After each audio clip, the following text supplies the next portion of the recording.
Ya. Yuk.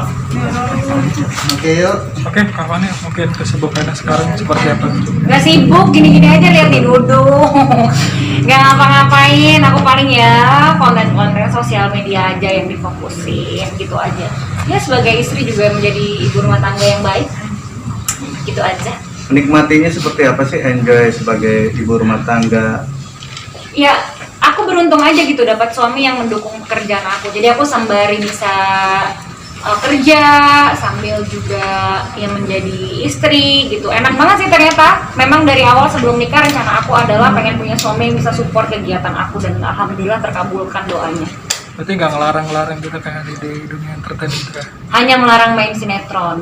Gitu. Alasannya kenapa? Karena waktunya dari pagi ketemu pagi gitu, jadinya nanti nggak punya waktu buat dia kan. Walaupun dia jauh di Bali, tetap aja dia pengen video call, pengen ngobrol dan lain-lain. Jadi daripada waktunya habis buat kerja gitu, dia selalu nanya ke aku, memang apa sih yang dikejar gitu sampai harus sebegitunya gitu kan. Kamu udah ada suami juga, semua kan beban juga terbagi kalau suami istri gitu.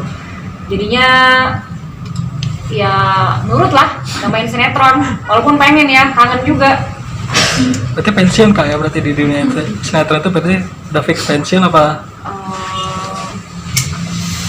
Emang nggak boleh lagi, bingung ya, tapi nggak tahu, namanya manusia kan dinamis ya, bisa berubah kapan aja kan. Gimana kalau kita doain aja suami saya supaya berubah pikiran? Tapi ya berat juga nggak sih kak harus meninggalkan pekerjaan yang mungkin kan membawa nama kakak juga sampai di sekarang. Banget sih. Kadang tuh kangen, makanya kemarin juga pas ditawarin main lagi di sinetron yang udah tayang juga, aku kayak aduh boleh nggak yang, terus dia cuma ketawa doang. Ya kita udah tahu lah ketawanya artinya apa, ya berarti nggak boleh gitu. Jadi ya udahlah, kalau ditanya kangen, ada masa-masanya. Sinetron itu nggak jelek kok, maksudnya bukan walaupun capek seharian, tapi kan hubungan sama kru dan pemain setiap hari gitu, itu yang kadang dikangenin ya gitu, seru-seruannya lah gitu. Mungkin karena takut nggak bisa membagi waktu antara kerjaan dengan mengurus rumah tangga seperti apa sih kak, mungkin kemauan dari suami sendiri gitu. Ya pasti aku rasa sih karena itu, karena pasti kita dari pagi sampai malam nanti bakal di lokasi, nggak ada waktu juga buat ya tadi aku bilang ya mau video call atau aku pulang ke Bali, udah pasti aku udah nggak punya waktu pulang ke Bali karena setiap hari aku di lokasi untuk menyelesaikan kontrak kan gitu. Jadi aku rasa waktu yang menjadi permasalahan. Film boleh karena film itu kan hanya 2-3 minggu atau sebulan atau 2 bulan, nggak kontrak. Kalau sinetron itu bisa kontrak ratusan episode kan, dan itu nggak tahu karakternya kapan udahannya atau ini karakter masih bisa berkembang atau enggak, itu yang sulit. Ngomong-ngomong soal momongan, udah ini belum sih ada program gitu? Belum. Lihatnya ke kamera, kalau ngeliat saya ntar gini. Kami saya nanya di situ, rasanya nggak sopan gitu kayak mau. Maaf ya mas. Iya. Kenapa mungkin bisa Nunda apa gimana? kepo dikit gitu loh? Oh, nggak apa-apa, kepo banyak juga nggak apa-apa. Nggak ada menunda sama sekali, dari awal memang pengen banget punya anak, tapi memang rezeki ternyata bentuknya dari Tuhan tuh beda-beda. Ada yang dapat rezekinya anak, ada rezekinya kesehatan, ada rezekinya pekerjaan gitu. Kebetulan memang bagian yang kecil ini anak ini belum terkabulkan. Tapi ya ini jalan Tuhan aja sih. Aku jadi nikmatin aja semua proses hidup, nggak ngoyo banget. Tidak ada program bayi tabung kan, tadi juga sempat ditanya ada program bayi tabung. Enggak, aku belum sampai ke arah situ. Tapi ya usaha sebagai suami istri selayaknya lah ya. Udah dilakuin tapi belum dikasih gitu. Tapi merindukan banget nggak sih? Nah, ini nih. Bingung ya. Karena kan pasti kalau kemana-mana ditanya sama temen gitu kan, kalau lagi ketemu gitu kan. Teman sih enggak, mungkin lebih kayak orang yang lebih dituakan itu udah pasti biasanya nanya ya, entah om, tante ya. Tapi kalau mama, papa dari kedua belah pihak nggak ada sih.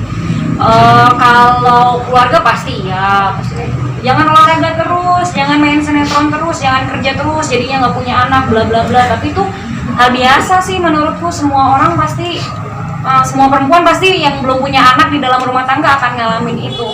Ya lagi-lagi ini aku nggak mau masukin gitu loh ke dalam hati, karena menurut aku itu bukan kesalahan aku juga. Soal dikasih atau enggak tuh bukan kehendak aku juga. Itu bukan hal yang bisa aku beli dengan uang juga kan. Anak itu kan memang persembahan Tuhan, jadi mau nggak mau aku harus nunggu, mau gimana lagi. Nah ini kan bentuk doa nih. Kalau seumpamanya pengen punya anak, berapa sih 2 aja cukup. Kenapa? Program pemerintah. Teman-teman punya anak banyak biayanya tuh sekalian nih ya, gue nasehatin tuh pada ya. Aku banyak lihat yang punya anaknya banyak akhirnya tidak bisa terurus dengan baik. Karena pertama, sekolah anak itu tidak murah, ya kan? Tanggung jawab memiliki anak itu berat. Kalau banyak orang bilang punya banyak anak, banyak rezeki, tapi berapa banyak yang kita lihat anak-anak yang ada di pinggiran jalan yang minta uang, disuruh mamahnya atau dagang. Kita nggak mau anak kita kayak gitu loh. Jadi pastiin memang kalau aku memastikan diri aku udah aman, nyaman, sejahtera sehingga anak aku nantinya bisa lebih sejahtera. Aku pengen lah anak aku bisa ngedapetin pendidikan yang jauh lebih baik daripada orang tuanya. Dia bisa ngelakuin apapun tanpa harus berpikir bagaimana makan besok. Karena gue ngalamin itu, ya kan? Gue ngalamin, duh besok kuliah duit dari mana ya? Terus gue harus kerja main sinetron. Gue nggak mau anak-anak gue mikirin kayak gitu loh. Jadi 2 aja cukup karena biaya anaknya sedikit. Pertama tanggung jawabnya pun juga berat. Ya nggak mau banyak-banyak lah, itulah alasannya sebenarnya. Didoain. Ya belum dikasih ya saya. Didoain. Minta doanya ya teman-teman. Amin. Semuanya mudah-mudahan dapat rezeki anak segera gitu. Biar ada hiburan lah, nggak video callan sama suami doang, jadi anaknya bisa muncul pas video call. Tapi sempat ada program pancingan nggak, misalnya ngambil dari anak saudara? Ya itu enggak sih, tapi keponakanku tuh hampir setiap weekend di rumahku sebenarnya. Maksudnya aku ngurusin mereka dari yang bayi sampai yang besar, karena memang dasarnya aku suka anak kecil gitu. Jadi aku kalau dibilang ngambil anak mancing itu belum pernah, tapi kalau anak-anak main ke rumah sering sebenarnya. Keponakan udah 5. Pak Zo, mau sedikit nih minta tanggapannya dong sebagai Jaraknya antara di Bali dan di Jakarta mungkin menjaga keharmonisan seperti apa sih? Atau maksudnya masih sering bolak-balik ke Bali, Jakarta seperti Aku bolak-balik Bali Jakarta setiap bulan, atau dia ke Jakarta setiap bulan, antara itulah siapa yang lagi agak longgar aja sebenarnya. Ya hubungan kata orang long distance tuh susah, tapi pas aku jalanin ternyata nggak sesulit itu juga. Tetap bisa, malah enak ya, dia tetap bisa ngelakuin hal yang dia lakuin, aku juga tetap bisa ngelakuin apa yang aku lakuin. Yang penting saling mendoakan, saling support aja. artinya nggak saling menaruh curiga juga nggak sih, maksudnya kan jauh di sana terus kakak juga di sini gitu. Kayak 16 tahun kali gue. enggak, udah 4 tahun pernikahan udah nggak kayak gitu. Mungkin awal-awal ada ya, normal kayaknya, apalagi pacaran cuma sebentar, dari jarak kenal ke pernikahan tuh setahun. Jadi pasti ada curiga dan lain-lain, itu pasti ada, tapi kesini-sininya udah mulai percaya sama lain. Itu dasarnya banget menurut aku di hubungan. Tapi pernah diobrolin nggak sih untuk suami tinggal di Jakarta gitu, stay dengan usahanya? Gak bakal. Udah diskusi segala macam, yang namanya orang rumah tangga kita udah ngobrol kan, gimana kalau aku pindah ke Bali atau dia ke Jakarta gitu.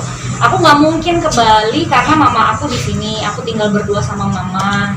Dan memang aku dari awal pernikahan udah ngomong juga sama dia kalau mama nih nggak bakal aku lepas lah, memang bakal aku urus. Walaupun aku punya kakak, tapi mana dia tapi yang bisa ngurusin mama, ngadepin mama tuh kebetulan cuman aku. Jadinya yang lebih dekat lah ya. Iya, lebih dekat, lebih bisa mahamin dia dalam segala hal itu aku. Jadi memang ya dia maunya di sini, ya udah aku di sini. Jadi komitmen ya, komitmen antara berdua ya.